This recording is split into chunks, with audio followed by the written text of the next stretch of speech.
Thank you very much, Wayne. Hi, ladies and gentlemen. Hey, we've got some seats at the front. If anybody wants to join, please come. Thank you for having me. I know we're at the tail end of the day, so I will try and be brief. I believe I've got 20 minutes and the countdown is running, and I am minus a clicker. Yes, thank you.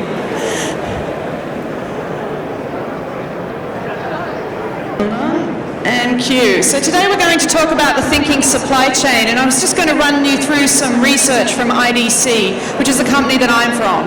Now, IDC does research in technology in this particular industry, in a number of different industries, but my focus is in manufacturing and supply chain management. So today we're going to talk about the thinking supply chain in an Industry 4.0 context. Now, what that means is we're bringing the idea of what the future structure of work will look like, how the connectivity between people and the digital realm will play out in this particular area. We'll be looking at the impact of data, IoT, and a number of other different technologies, and how that actually works in today's thinking supply chain. So IDC works with more than 5,000 companies worldwide, and half of these exist in Asia Pacific. We have more than 800 in ASEAN alone. And what we've discovered over the last 15 months is that the pace of digital transformation in this industry is actually accelerating. Now, normally this sort of transformation, the digital transformation, or what IDC calls DX, comes from startups and born in the cloud organizations. Now, born in the cloud organizations are those that have less or no infrastructure, IT infrastructure, and they actually have a mandate to do without the normal servers and other infrastructure that is quite common in most corporations. So these organizations have typically led this sort of transformation, but now corporations are taking this on board as well. Now, we've found that 40% of organizations are what we call digitally determined, and that means that they have a long-term commitment, both financially and from a strategic perspective, to actually deliver digital transformation with really determined business outcomes into their business. And this is coming from the top, with leadership actually driving this. And so the leaders are actually recognizing that certain traits are required. We can see that Jeff Bezos from Amazon is actually driving agility. We have Tapestry, a luxury goods dealer, saying that the store is closer to technology. And IDC has found out, or is finding, that technology, especially in the e-commerce space, is now becoming the center, with the third generation of e-commerce now being the foundation for a lot of stores, with bricks and mortar now becoming almost like warehouses that we can pick from. We're seeing things like BHP driving technology adoption like manufacturing organizations, and actually seeking to design the resources that they extract from the ground to meet manufacturing requirements. And as such, they need to see excellence in operational efficiency to make this happen. We have Lowe's, a retail organization, saying that customer experience, which has typically not been a focus in our supply chain space, customer experience is now coming to the fore and being a massive driver for supply chain change. And then we have Maersk, transportation, who is actually seeing that seamless integration from an information perspective is key to actually driving customer experience and expectations in the supply chain. So IDC surveys a number of different companies on different topics, and in this one we surveyed more than 650 companies in the APAC to find out what is driving digital transformation priorities in their organization. The one on the left you're probably not too surprised at. Sorry, the one on the right you're probably not too surprised at, and that's better operational excellence in manufacturing. We're out to get greater profit, lower costs, better performance out of our manufacturing organization. However, what is interesting is now the supply chain is actually topping this area, with people wanting improved supply chain performance, and it's actually a priority in organizations. And what are the drivers to this? We're actually seeing 2 out of 3 probably won't surprise you. Number 3 is cost. But what is surprising is cost is number 3. Number 1 is looking at quality, and number 2 is looking at responsiveness and speed of supply chain delivery. Now this is now becoming a requirement because of the move of Asia-Pacific incomes moving up into the middle income bracket. So we're seeing people having higher demand for quality, higher demand for responsiveness in their own consumer supply chains, and that's playing out as we move up into the manufacturing and mining areas. So what happens then? Well, this drives digitalization in organizations. And our question to our manufacturers were, what are the top 3 initiatives or priorities driving digital transformation in your organization? And 3 of these stood out. The first one, of course, won't be a surprise: improve productivity and profitability. However, the next 2 are quite interesting in that we're seeing that organizations want to improve the customer experience through engagement or integrating digital channels like social, mobile, commerce to deliver the omni experiences, where people want to be able to walk in stores, experience an actual good, and then add it to their wish list for purchase later. And driving new sources of revenues by connecting products, assets, and people. So we're actually seeing business model changes being a priority to driving digitalization. So what do these drivers actually mean?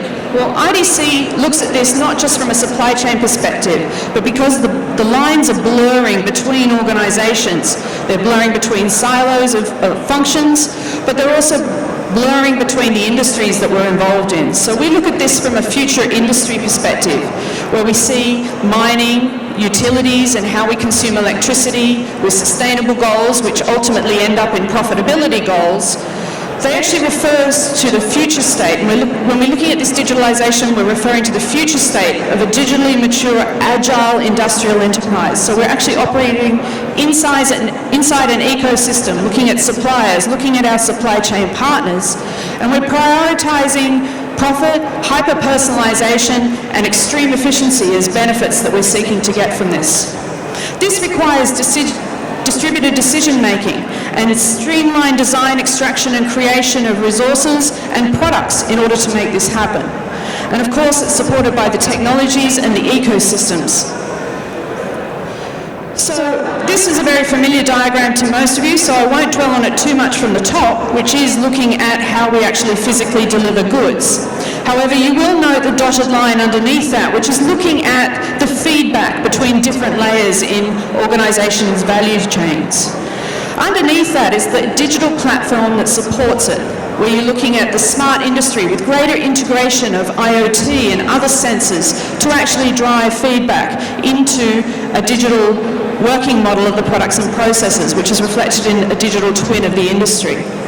Add to this automation and robotics, and that could be physical robotics or it could be process automation through software. And then integration between all the different partners, from shop floor to top floor, from customer to supplier. And all this needs to be enabled using data and analytics, having connectivity and having the pathways that enable all these systems to communicate through networks such as 5G, LTE, or mobile networks, and of course the security that goes along with that.